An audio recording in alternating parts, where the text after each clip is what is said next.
Yun, binukit na. Uy. Pare pinili ko. Ganda ng mata. Oh, hindi kaya sa malukong kailangan hiwalay ang lalagyan. At hindi kasya din sa malukong na rin. May lalagay nilang dyan ay gulay, saka syempre ang sabaw. Para ako nagpa-facial din, nagpa-steam sa mukha. Sikita mo naman yan.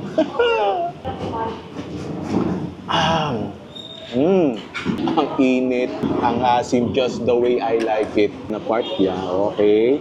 Mukhang malambot to, feel sa part. Yan, look at that. Akala nyo, walang laman ng ulo. Meron yan. First bite. Thank you, Lord. Para ka lang nagsinigang na laman ng baboy din eh. Pero, mas malasa kasi nakadikit yan sa buto-buto eh. Uy. Sausaw sa matisman si Manghang. Ay siya ating may kung napapaibig.